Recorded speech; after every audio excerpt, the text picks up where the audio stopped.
시작 기도하겠습니다. 하나님, 오늘 마태복음 9장 합니다. 저희 마태복음 9장 말씀을 통해서 주시고자 하시는 주님의 메시지를 저희가 들을 수 있도록 하여 주시고, 또 저희가 눈을 떠서 볼 수 있도록 허락하여 주시옵소서. 예수 그리스도 이름으로 기도드렸습니다. 아멘.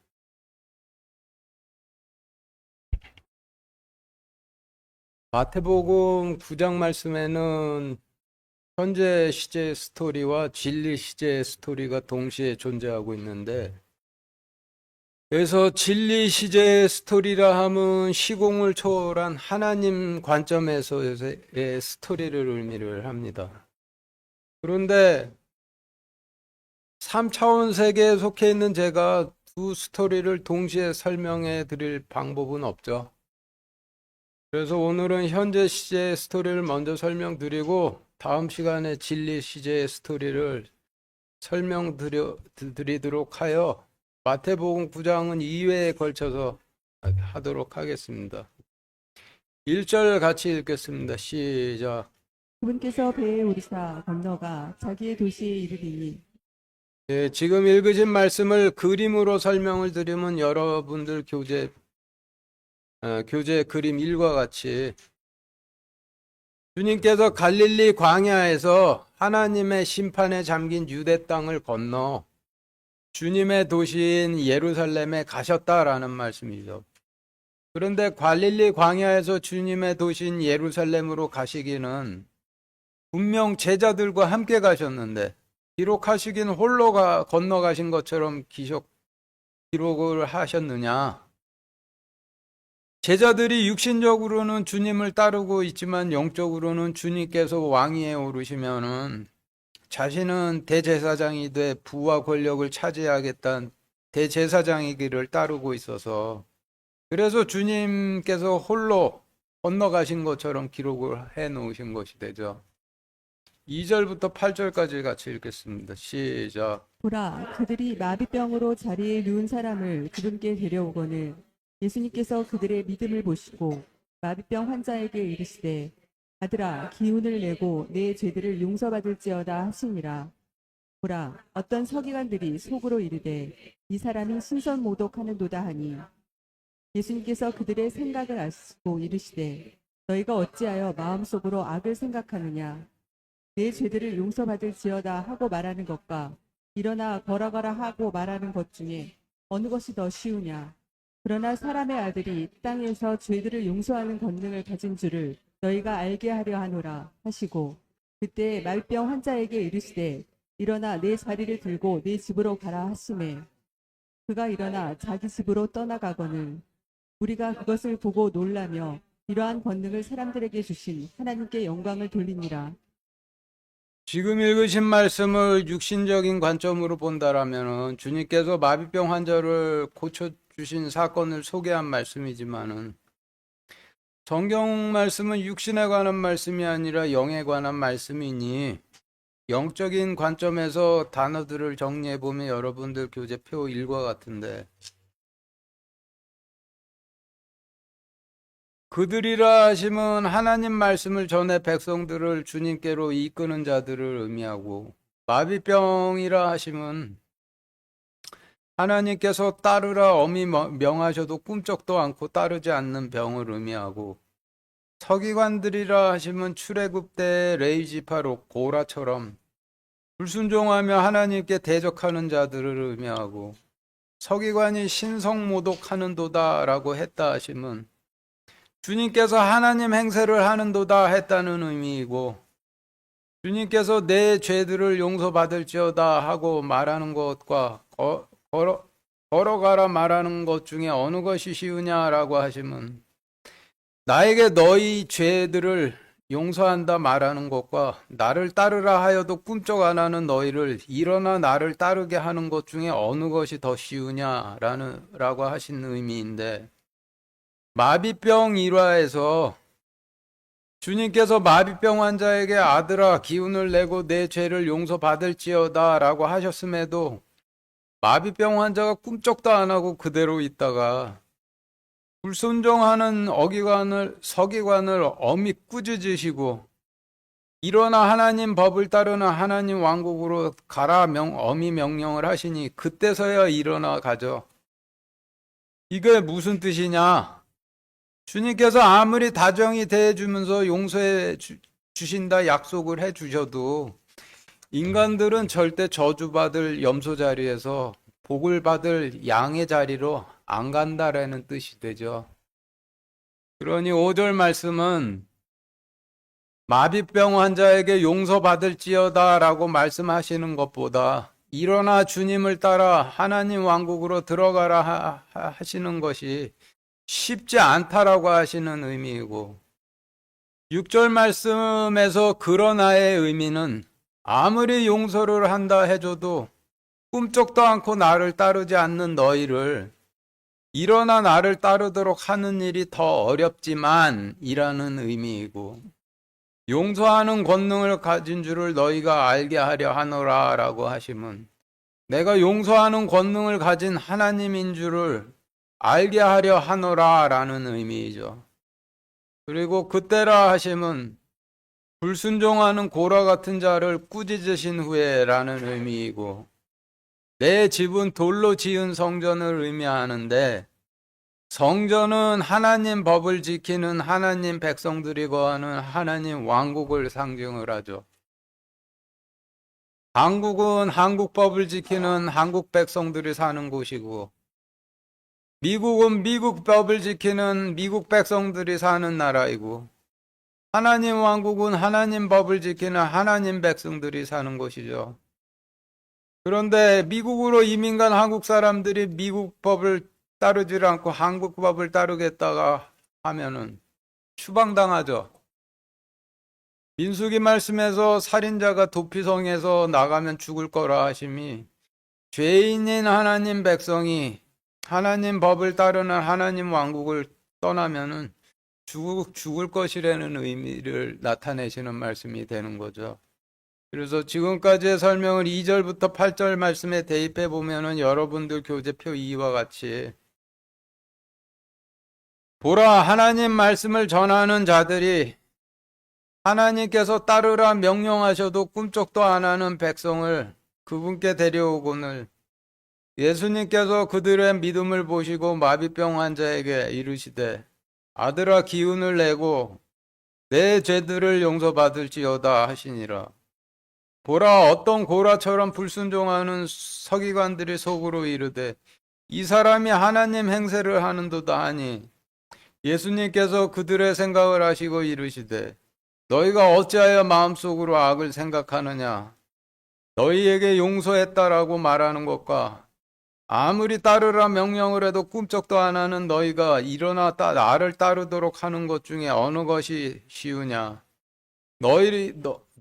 너희가 나를 따르도록 하는 것이 더 어렵지만 사람의 아들이 땅에서 죄를 용서하는 권능을 가진 하나님임을 너희가 알게 하려 하노라 하시고 불순종하는 자들을 꾸짖으신 후에 마비병 환자에게 이르시되 일어나 내 자리를 들고 하나님 법을 따르는 하나님 왕국으로 가라 명령을 하시매 그가 일어나 하나님 법을 따르는 하나님 왕국으로 떠나거늘 무리가 그것을 보고 놀라며 이러한 권능을 사람들에게 베풀어 주신 하나님께 영광을 돌리니라 라는 의미로 정리가 되는데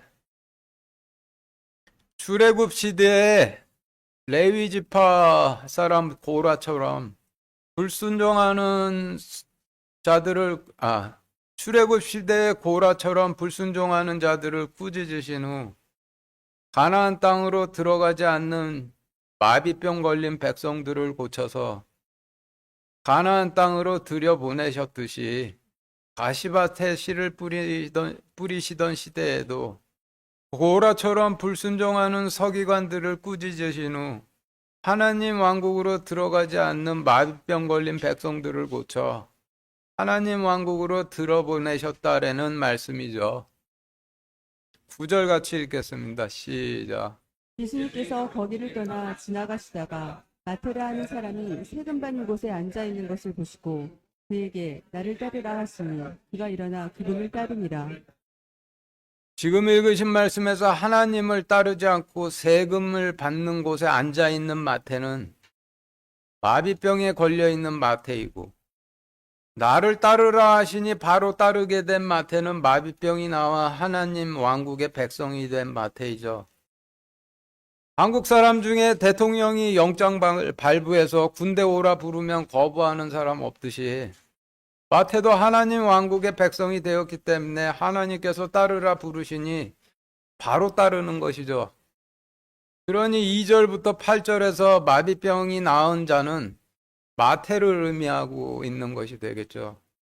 그래서 1절부터 9절까지의 말씀을 종합해 정리해 보면은 육신의 관점으로 보면은 마비병 환자를 고치셨던 사건을 소개한 말씀이지만은 영적인 관점에서 보면은 마비병 환자였던 마태를 고치셨다라는 말씀인데, 세리들은 성전에서 성실히 하나님 맡기신 일을 수행하다 말씀을 팔아먹은 제사장들에게 미움을 받아 쫓겨나 상속받은 땅이 없어 세리를 해서 가족을 부양해야 했던 레위인들을 의미하죠.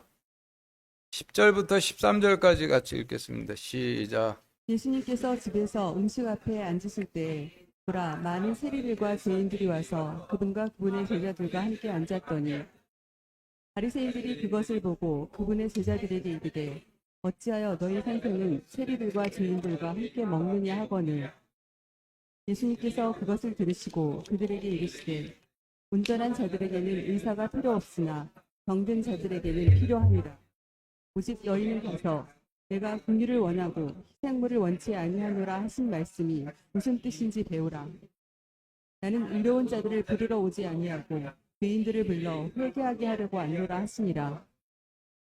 네, 지금 읽으신 말씀의 단어들을 정리해보면 여러분들 교재표 3과 같이 예수님은 하나님이시고 성경에서 집은 돌로 지은 성전을 의미하고 예수님께서 음식 앞에 앉으실 때라고 하시면 대속 헌물을 받으시려고 대속 헌물 앞에 앉으실 때라는 의미이고, 세리들은 과거 성전에서 섬기다 하나님을 팔아먹은 제사장들에 의해 쫓겨난 레위인들을 의미하고, 죄인들은 구원을 받기 원하는 백성들을 의미하고, 주님의 제자들은 자신들은 모르겠지만 제사장 역할을 하고 있는 자들이죠.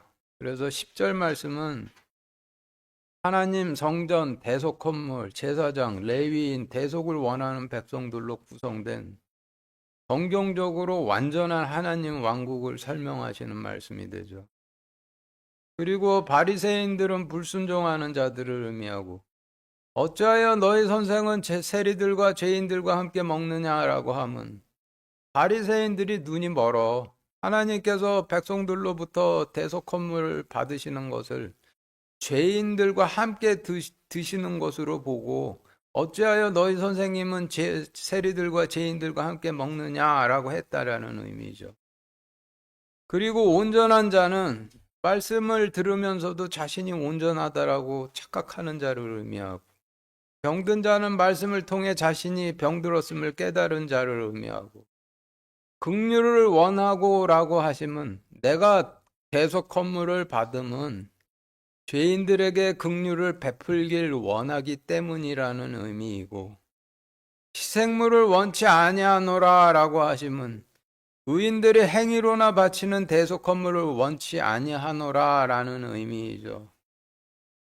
그리고 의로운 자들을 부르러 오지 아니하고라고 하시면 말씀을 들어도 자신이 의롭다 생각하는 자들을 구원하러 오지 아니하고라는 의미이고, 죄인들을 불러 회개하게 하려고 왔노라라고 하시면 말씀을 통해 자신이 구원받을 수 없는 병자라 여기는 자들을 고쳐 구원하러 왔노라라고 하시는 의미가 되니, 12절 13절 말씀은 불순종하는 바리새인들을 이사야서 말씀으로 꾸짖으셨다라는 말씀이죠. 그래서 지금까지의 설명을 10절부터 13절 말씀에 대입해 보면 여러분들 교재표 4와 같이 하나님께서 성전에서 대속 헌물을 받으시려고 대속 헌물 앞에 앉으실 때 보라 많은 레위인들과 죄인들이 와서 그분과 그분의 제사장들과 함께 앉았더니 눈이 먼 바리새인들이 그것을 보고 그분의 제사장들에게 이르되 어찌하여 너희 선생은 세리들과 죄인들과 함께 먹느냐 하거늘 예수님께서 그것을 들으시고 그들에게 이르시되 말씀을 보고도 자신이 온전하다 여기는 소경에게는 의사가 필요 없으나 말씀을 듣고 자신이 병들었음을 깨닫는 자에게는 필요하니라. 오직 너희는 가서 내가 대속 헌물을 받음은 죄인들에게 긍휼을 베풀길 원해서이고 의인들이 행위로 바치는 대속 헌물을 원치 아니하노라 하신 이사야 말씀이 무슨 뜻인지 배우라. 나는 말씀을 보고도 자신이 온전하다 생각하는 소경들을 구원하러 오지 아니하고 말씀을 듣고 자신들이 구원받을 수 없는 병자임을 깨달은 자들을 불러 고쳐 구원하러 하려고 왔노라 하시며 불순종하는 자들을 이사야 말씀으로 꾸짖으시니라 라는 의미로 정리가 되죠. 4절부터 17절까지 같이 읽겠습니다. 시작. 그때 요한의 제자들이 그분께 나와 이르되 우리와 바리새인들은 자주 금식하는데 어찌하여 선생님의 제자들은 금식하지 아니하나이까 하며 예수님께서 그들에게 이르시되 신랑이 신부방 아이들과 함께 있을 동안에 그들이 애곡할 수 있겠느냐? 그러나 날들이 이르러 그들이 신랑을 빼앗기리니 그때에는 그들이 금식할 것이니라. 아무도 새 옷감 조각을 낡은 옷에 붙이지 아니하나니 이는 그것을 메우려고 붙인 것이 그 옷을 당기어 그 찢어짐이 더 심하게 되기 때문이니라. 사람들이 새 포도즙을 낡은 부대에 넣지도 아니하나니 그렇게 하면 부대가 터져 포도즙이 흘러나오고 부대도 못 쓰게 되느니라. 오직 그들이 새 포도즙은 새 부대에 넣나니 그리하면 둘 다 보존되느니라 하시니라. 지금 읽으신 말씀도 주님께서 세리와 죄인들과 함께 드시는 것을 본 소경인 침례 요한의 제자들이 우리와 바리새인들은 의롭게 금식하는데 선생님네들은 어째서 불의하게 금식 안 하십니까? 비판하니 그들에게도 말씀을 주셨다라는 일화이죠. 14절부터 17절 말씀의 단어들을 정리해 보면 여러분들 교재표 5와 같이 그때에라고 하시면 불순종하는 자들을 이사야서 말씀으로 꾸짖고 계신 때에 요한에라는 의미이고 요한의 제자들은 침례 요한의 제자들인데 그들이 우리와 바리새인들은 자주 금식하는데 어찌하여 선생님의 제자들은 금식하지 아니하나이까? 라고 하는 말을 통해 볼 때 침례 요한이 광야에서 메뚜기와 석청 먹어가면서 기껏 침례 주어서 씻겨 놓았더니 바리새인들과 어울린 결과 자신들과 바리새인들은 의롭게 금식하는데 선생님과 선생님 제자들은 어째서 불의하게 금식 안 하십니까? 비판을 하고 있는 지경이 돼버린 거죠. 그래도 바리새인들보다 좀 나은 점이 있다라면 침례 요한의 제자들은 뭔가라도 지키고자 하는 충성심이 있음이 바리새인들과는 약간 다르죠.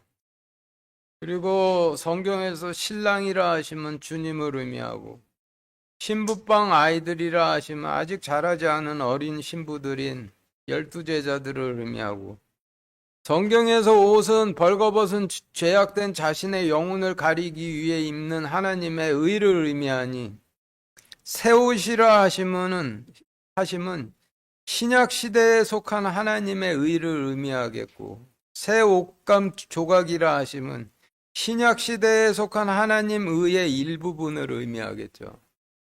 그리고 낡은 옷이라 하심은 벌거벗은 죄악된 자신의 영혼을 가리기 위해 입는 오래된 하나님의 의로 구약을 의미하고 포도즙은 포도물을 의미하는데 때가 되면 붉은색 포도주로 변하는 물로 물은 하나님의 의를 의미하고 붉은 포도주는 생명인 피를 상징하니 포도주는 때가 되면 생모형으로 변화하는 하나님의 의가 되겠죠.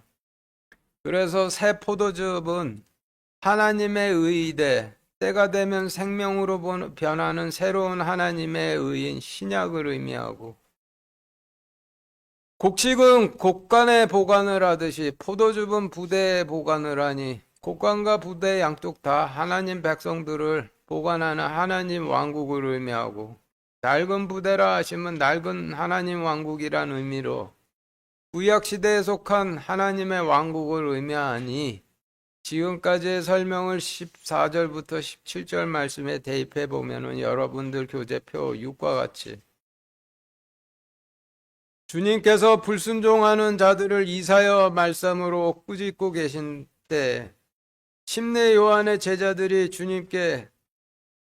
주님께서 세리와 죄인들과 함께 드심을 보고 그분께 나와 이르되, 우리와 바리새인들은 자주 금식하는데 어찌하여 선생님의 제자들은 금식하지 아니하나이까 하매, 예수님께서 그들에게 이르시되, 신랑이 아직 나이가 차지 않은 어린 신부들과 함께 있을 동안에 그들이 애곡할 수 있겠느냐? 그러나 날이 이르러 그들이 신랑을 빼앗기리니 그때는 그들이 말씀을 먹지 못할 것이니라.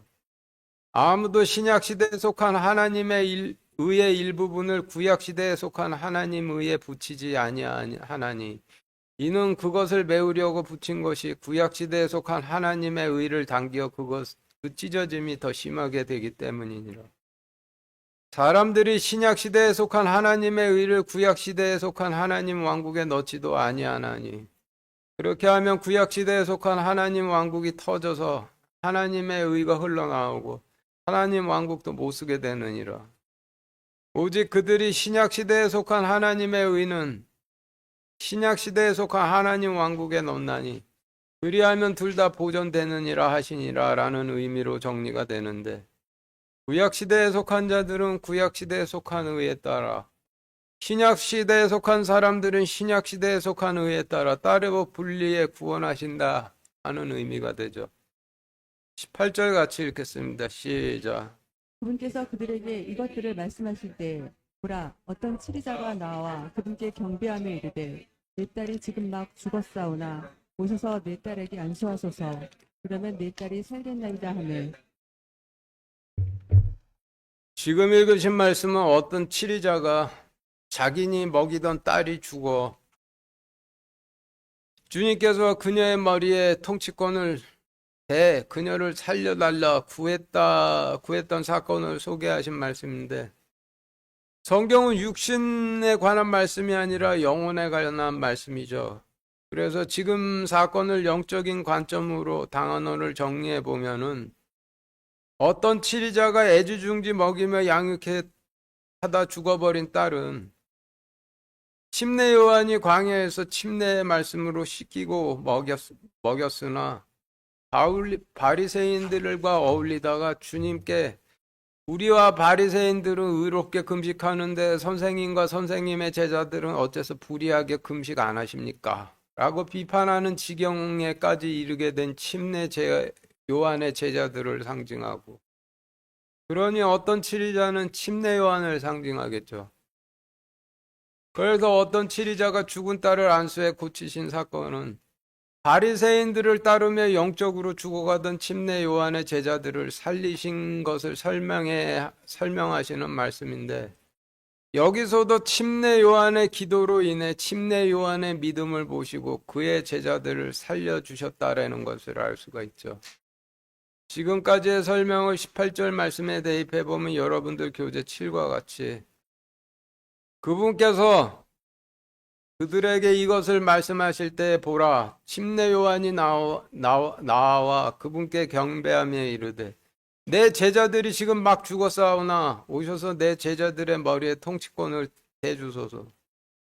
그러면 내 제자들이 살겠나이다 하매 라는 의미로 정리가 되는데, 침례 요한이 주님을 찾아와서 바리새인들과 어울리며 주님을 불의하다 비판하는 지경에까지 이르게 된 자신들의 제자들을 살려주십사 강구했다라는 말씀이죠. 19절 같이 읽겠습니다. 시작. 예수님께서 일어나 그를 따라가시니 그분의 제자들도 따라가더라. 지금 읽으신 말씀에서 예수님께서 그들을 따라가시니라고 하시면 병자를 고치시고 죽은 자를 살리시러 가시니라는 의미이고, 그분의 제자들도 따라가더라라고 하시면 여지껏 육신적으로는 주님을 따라도 마음으론 주님께서 왕위에 오르시면은 대제사장이 돼 부와 권력을 차지하겠다는 대제사장의 길을 따랐던 제자들이 주님께서 병자를 고치시고 죽은 자를 살리시는 하나님의 의의 길로 가시니 심경의 변화를 일으켜 주님을 따라 병자를 고치고 죽은 자를 살리는 하나님의 의의 길로 따라갔다라는 뜻이죠.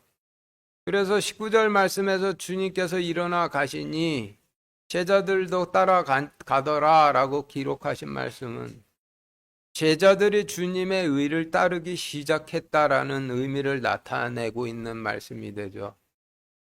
20절부터 22절까지 같이 읽겠습니다. 시작.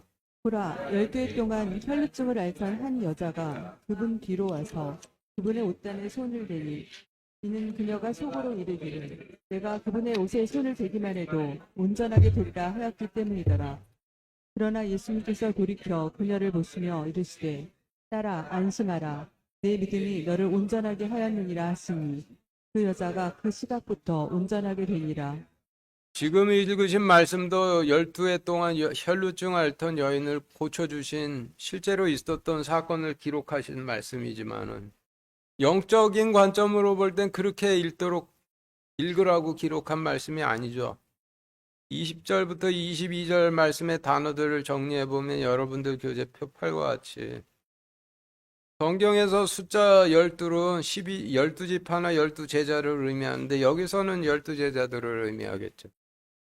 그리고 혈루증 앓던 한 여자는 자신의 죄로 제단의 대속 건물에 피를 계속 흘려야 하는 12제자들을 의미하고, 그분의 옷단은 병자들을 고치시고 죽은 자를 살리시는 주님 의의 끝단인 일부분을 의미하고, 그분의 옷에 손을 대기만 해도 온전하게 되리라 생각했다 하시면 병자를 고치시고 죽은 자를 살리시는 주님의 의를 따르기만 해도 온전하게 되리라 생각했다라는 의미이고, 성경에서 여자는 주님께서 약속의 씨를 뿌리시는 백성이니 그 여자가 온전하게 되니라 라고 하시면 12제자들이 온전하게 되니라 라는 의미가 되죠.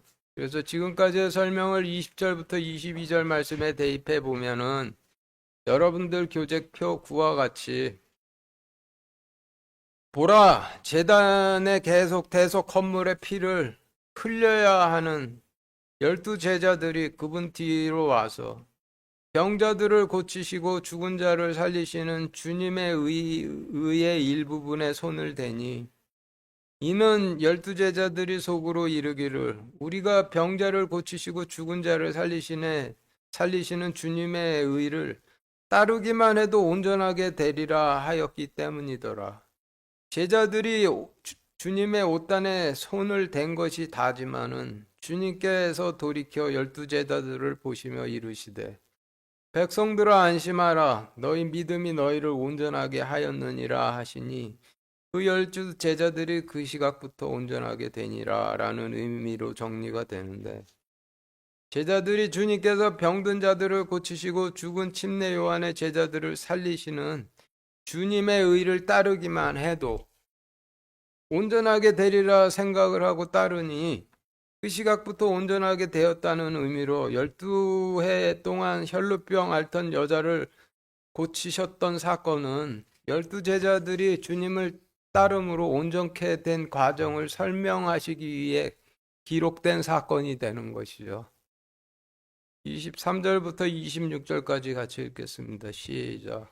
예수님께서 그 치리자의 집에 들어가사 노래하는 자들과 떠드는 자들을 보시고 그들에게 이르시되 물러가라 이 소녀는 죽지 않았고 잔다 하시니 그들이 그분을 비웃더라. 그러나 사람들을 내보낸 뒤에 그분께서 들어가사 그녀의 손을 잡으시니 그 소녀가 일어나매 이것으로 인한 명성이 그 온 땅에 널리 퍼지니라.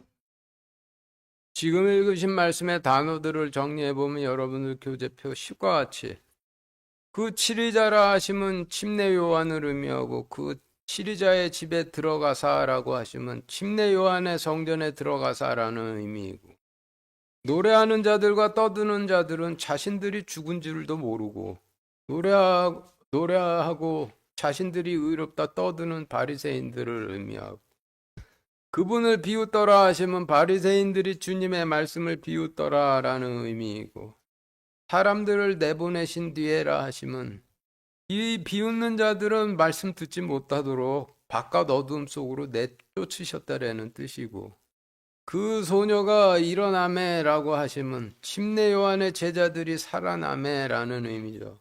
그래서 지금까지 설명을 23절부터 26절까지의 말씀에 대입해 보면은 여러분들 교재표 11과 같이 예수님께서 침례 요한의 성전에 들어가서 자신들이 죽은 줄도 모르고 노래하며 자신들이 의롭다 떠드는 자들을 보시고 그들에게 이르시되 물러가라. 침례 요한의 제자들은 죽지 않고 잔다 하시니 바리새인들이 그분을 비웃더라. 그러나 비웃는 자들을 바깥 어둠 속으로 내쫓으신 뒤에 그분께서 들어가서 그 침례 요한의 제자들의 통치권을 잡으시니 침례 요한의 제자들이 일어나매 그것으로 인한 명성이 그 온 땅에 널리 퍼지니라 라는 의미로 침례 요한의 강구로 침례 요한의 제자들을 살려주셨음을 나타내시는 말씀이 되는 거죠.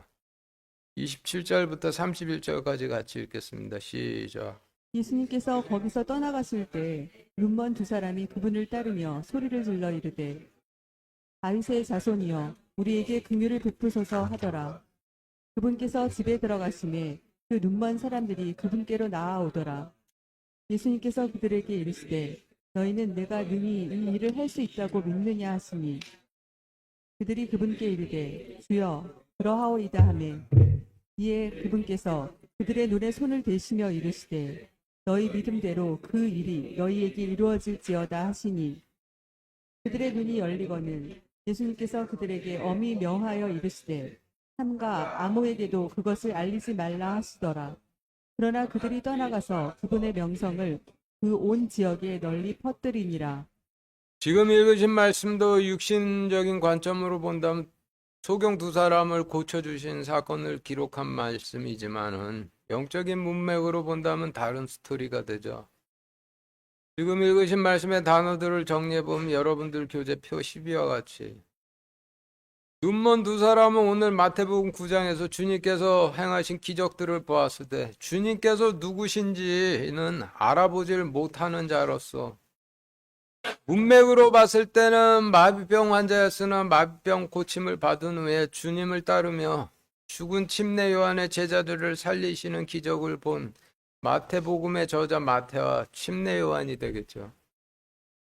그리고 다윗의 자손이여라고 불렀다 하시면 왕이여라고 불렀다라는 의미인데 주님의 기적은 봤을 때 주님의 정체는 몰라 그냥 왕이시여라고 불렀다는 의미이고 그리고 집에 들어가시매라고 하시면 성전으로 들어가시매라는 의미이고 손을 대시며라고 하시면 통치권을 대시며라는 의미이고 눈이 열리거늘이라 하시면 주님을 알아보거늘 이란 의미이고 그리고 삼가 아무에게도 그것을 알리지 말라 하시며 어떤 뜻인지 알아보기 위해서 마태복음 9장 30절 사무엘상 21장 2절 이어서 같이 읽겠습니다. 시작.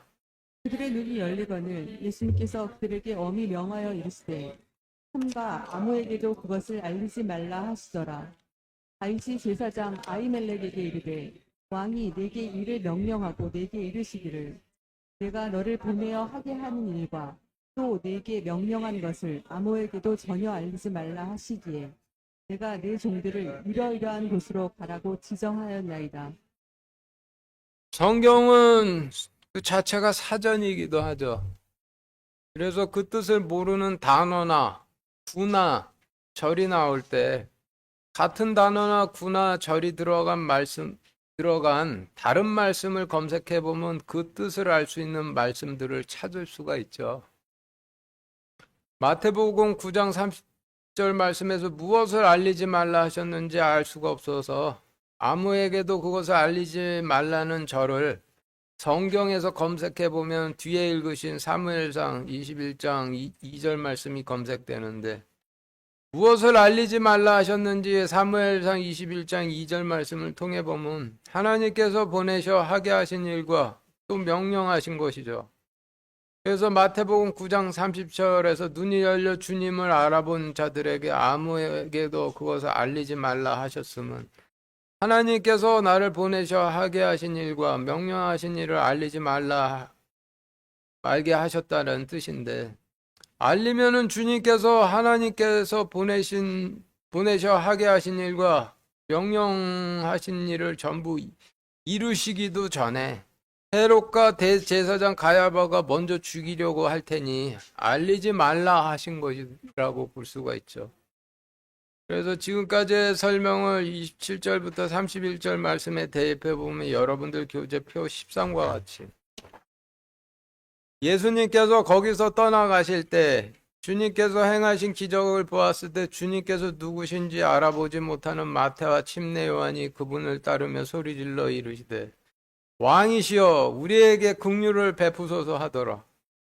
그분께서 성전에 들어가실 때 마태와 침례 요한이 그분께로 나아오더라. 예수님께서 그들에게 이르시되 너희는 내가 능히 이 일을 할 수 있다고 믿느냐 하시니 그들이 그분께 이르되 주여 그러하오이다 하매 이에 그분께서 그들의 눈에 통치권을 대시며 이르시되 너희 믿음대로 그 일이 너희에게 이루어질지어다 하시니 그들의 눈이 열려 주님께서 하나님이심을 알아보거늘 예수님께서 그들에게 엄히 명하여 이르시되 삼가 아무에게도 하나님께서 나를 보내어 하게 하신 일과 또 내게 명령하신 것들을 알리지 말라 하시더라.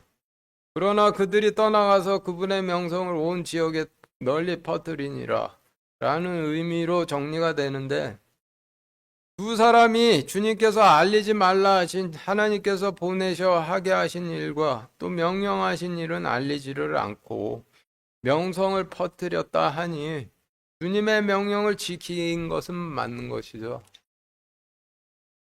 32절부터 34절까지 같이 읽겠습니다. 시작. 그들이 나갈 때 보라 그들이 막이 돌려 말 못하는 자를 그분께 데려오매 마귀가 내쫓기고 말 못하는 자가 말을 하거늘 우리가 놀라며 이르되 이스라엘에서 결코 그 일을 이런 식으로 본 적이 없다 하나 바리새인들은 이르되 그가 마귀들의 통치자를 통해 마귀들을 내쫓는다 하더라. 네, 지금 읽으신 말씀도 벙어리 고쳐주신 사건을 소개하신 말씀이지만 영적으로 보면은 다른 스토리이죠. 단어들을 정리해보면 여러분들 교재표 14와 같은데, 그들이 나아갈 때 그들이 데려오매가 어떤 의미를 갖는지 알아보기 위해서 마태복음 9장 32절, 열왕기상 8장 41절 이어서 같이 읽겠습니다. 시작. 그들이 나갈 때 보라 그들이 막이 들려 말 못하는 자를 그분께 데려오매 만일 주의 백성이 자기들의 원수와 싸우려고 주께서 보냈을 곳으로 나갈 때 그들이 주께서 택하신 도시와 내가 주의 이름을 위해 건축한 집을 향하여 주께 기도하거든. 예, 마태복음 9장 32절에서 그들이 나아갈 때 어떤 의미를 갖고 있는지 알아보기 위해서 그들이 나아갈 때라는 부사절이 들어가는 말씀을 검색해 보면 열왕기상 8장 41절 말씀이 검색되는데, 열왕기상 말씀을 통해 마태복음 말씀의 의미를 정리해 보면은 여러분들 교재표 15와 같이 마태복음 9장 32절 말씀에서 그들이 나아갈 때라고 하시면 주님의 제자들이 자기들의 원수와 싸우려고 주님께서 보내실 곳으로 나아갈 때라는 의미가 되고, 말 못하는 자를 그분께 데려오매라고 하시면 원수들과 싸우려고 나가는데 싸울 수가 없어. 주님께 그들 기도드리려 구하러 나왔다라는 의미가 되죠. 그리고 말 못하는 자가 말을 하거늘이라 하시면 말씀을 전하지를 못해 원수들과 싸울 수 없는 자가 말씀을 전해 싸울 수 있는 용사가 되거늘 이라는 의미이니 지금까지의 설명을 32절부터 34절 말씀에 대입해 보면 여러분들 교재표 16과 같이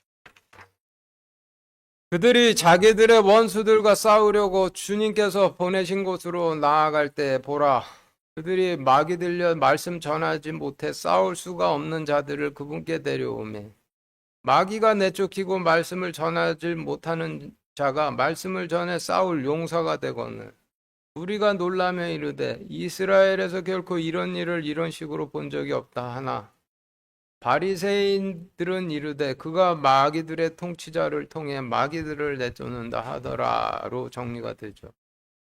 35절부터 38절까지 같이 읽겠습니다. 시작. 예수님께서 모든 도시와 마을을 두루 다니사 그들의 회당들에서 가르치시고 왕국의 복음을 선포하시며 백성 가운데서 모든 질환과 모든 질병을 고쳐주시니라. 그러나 그분께서 무리를 보시고 그들을 불쌍히 여기는 마음을 가지셨으니 이는 그들이 목자 없는 양같이 지치고 널리 흩어졌기 때문이라. 이에 그분께서 자기 제자들에게 이르시되 진실로 수확할 것은 많되 일꾼들이 적으니 그러므로 너희는 수확하시는 주께 기도하여 그분께서 그분의 수확밭에 일꾼들을 보내실 것을 청하라 하시니라. 네, 지금 읽으신 말씀은 앞에서 말 못하는 자를 고치신 사건이 말씀 전하지 못하는 제자들을 수확밭에 추수할 일꾼으로 보내시기 위해 고치셨음을 설명하시는 말씀이죠. 36절 말씀에서 양같이 지치고 널리 흩어졌기 때문이라 하심은 주님을 찾을 수도 없을 만큼 지치고 이스라엘 방방곡곡으로 흩어져 있다는 의미이니 주님께서 잃어버린 양들을 하나도 빠짐없이 전부 찾아오시려면은 대신 보내실 수많은 일꾼들이 필요하실 테니 그래서 이어지는 10장 말씀은 마귀 들려 말 못하는 자들 중 그 중에서 기도하는 70명을 고치셔 일꾼들로 세워 2명씩 짝지어 보내시는 내용으로 이어지죠. 지금까지의 말씀을 통해 주님의 제자가 서게 되는 과정을 알 수가 있는데 마비병이 나와 주님을 따르고 주님을 따르다 기적을 보고 기적 행하시는 분을 알기 위해 기도하다 주님을 알아보게 되고 싸우려 나가려다 말씀을 전할 수 없음을 깨닫고 기도해 싸울 수 있는 용사가 된 후 싸우러 나가게 되는 과정을 거치는데 오늘 말씀을 통해 말씀 전하지 못하는 자들은 어째서 전하지 못하는 거예요? 마귀 들렸기 때문에 전하지 못한다인데 그런데도 하나님께서 자신을 의롭게 여기신다라고 생각하면은 누룩 없는 빵을 먹어서이겠죠. 출애굽기 12장 15절 같이 읽겠습니다. 시작. 너희는 이래 동안 누룩 없는 빵을 먹을 것이요 첫째 날에 너희 집에서 누룩을 제거할지니 누구든지 첫째 날부터 일곱째 날까지 누룩 있는 빵은 먹는 호는 이스라엘에서 끊어지리라. 아까 누룩 없느냐 아니라 누룩 있는 빵을 먹어서 그렇다라는 거예요. 예. 지금 읽으신 말씀에서 이래 동안이라 하시면 구약시대 길가에 씨를 뿌리시는 시대, 바위 위에 씨를 뿌리시는 시대, 가시밭에 씨를 뿌리시는 시대가 3일이고 역시 신약시대에 길가에 씨를 뿌리시는 시대, 바위 위에 씨를 뿌리는 시대, 가시밭에 뿌리는 시대가 3일이고 거룩한 집회로 모이는 7일자가 천년왕국을 의미하죠. 그리고 집은 성전을 의미하고 누룩은 말씀을 부풀리는 사기성 거짓을 의미하죠. 그러니 지금 읽으신 말씀의 의미는 여러분들 교재표 17과 같이 너희는 구신약 전시대 동안 거짓 없는 성경을 먹을 것이요 길가에 씨를 뿌리는 시대에 너희 성전에서 거짓을 제거할지니 누구든지 전 구약 시대와 천년왕국 때까지 거짓이 있는 말씀을 먹는 후는 구원을 받지 못하리라 라는 의미인데 성경 빼놓고 쓸데없는 책들 전부 갖다 없애라는 말씀이죠. 그런데도 그냥 두면은 반드시 죽을 거라는 그런 뜻이 되는 거예요. 마치겠습니다.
하겠습니다. 하나님, 오늘 말씀을 통해 볼 때, 하나님 말씀으로 싸우러 나아가지 못하고, 마비병이 걸려서 따르지 못하는 자들이 있으면, 이곳에 서기관 같은 자들이 있기 때문인데, 그런 자들은 전부 꾸짖어서 하나님께서 내쫓아 주시고, 여기서 마비병 환자들은 고치셔서 따르도록 하여 주시고, 또 말 못하는 자들은 말씀 전할 수 있는 용사가 되어서 마지막 때에 나아가서 나팔을 불 수 있도록 허락하여 주시기를 우리 주 예수 그리스도 이름으로 기도드렸습니다. 아멘.